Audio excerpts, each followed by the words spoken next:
क्या आपने कभी सोचा है कि सबसे बड़ा युद्ध किसी और के खिलाफ नहीं बल्कि अपने डर और अन्याय के खिलाफ होता है? और क्या सच में एक स्त्री की शक्ति पूरे ब्रह्मांड को संतुलित कर सकती है? नवरात्रि का छठा दिन मां कात्यायनी को समर्पित है। निडरता, न्याय और करुणा का अद्भुत संगम। ऋषि कात्यायन के घर जन्म लेने के कारण उनका नाम कात्यायनी पड़ा। शेर पर सवार 4 भुजाओं वाली मां कात्यायनी को दैत्य महिषासुर का अंत करने वाली देवी के रूप में भी पूजा जाता है। लेकिन आज हम जिस कथा को सुनेंगे वह सिर्फ युद्ध की नहीं, एक मां के प्रेम और भीतर की ताकत की भी कहानी है। एक ऐसी कथा जो बहुत कम लोग जानते हैं। बहुत समय पहले महिषासुर का आतंक तीनों लोकों में फैल चुका था। देवता बार बार हार रहे थे और पृथ्वी पर अत्याचार बढ़ते जा रहे थे। देवताओं ने ब्रह्मा, विष्णु और महेश से मदद मांगी। तब तीनों ने अपनी शक्तियों से एक तेजोमय आभा उत्पन्न की। उसी दिव्य आभा से एक आदित्य रूप प्रकट हुआ, मां कात्यायनी। कहते हैं उसी समय ऋषि कात्यायन तपस्या कर रहे थे।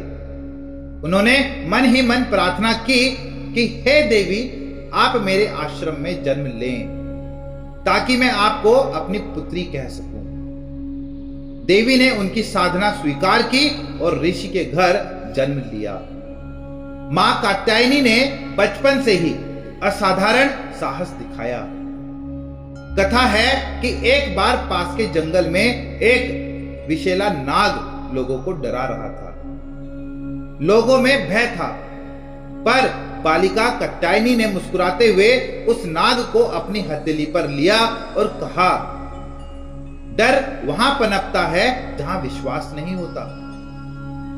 नाग शांत हो गया और चुपचाप जंगल लौट गया। समय आया जब महिषासुर के साथ निर्णायक युद्ध होना था।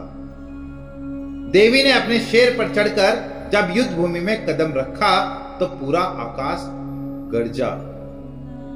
कई दिनों तक महिषासुर रूप बदल बदल कर युद्ध करता रहा।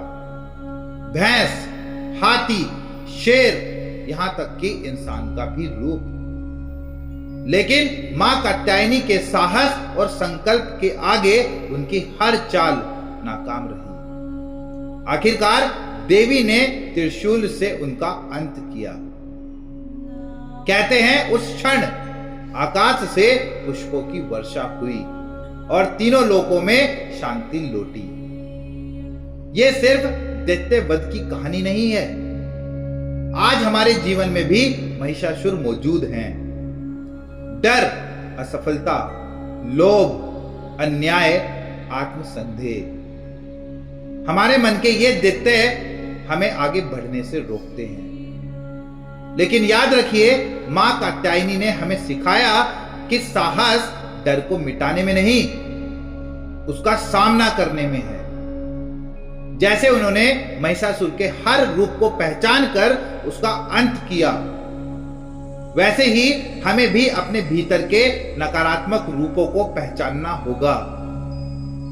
मां कात्यायनी का संदेश है, अपनी शक्ति पर भरोसा रखो। रोज अपने डर का नाम लिखें और उसके सामने एक एक कदम बढ़ाएं।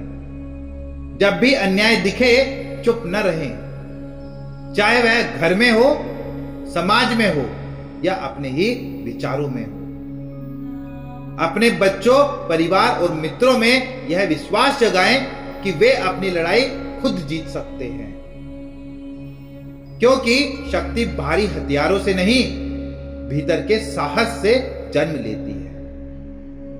तो इस छठे दिन मां कात्यायनी से यही प्रार्थना करें कि वे हमें एक ऐसा साहस दें कि हम अपने डर, संदेह और अन्याय का सामना कर सकें। याद रखिए, जब हम अपने भीतर की देवी को पहचानते हैं तभी हम सचमुच आजाद होते हैं। कमेंट में लिखिएगा जय मां कात्यायनी, हर हर महादेव, जय श्री कृष्णा, और चैनल को सब्सक्राइब करना मत भूलिएगा।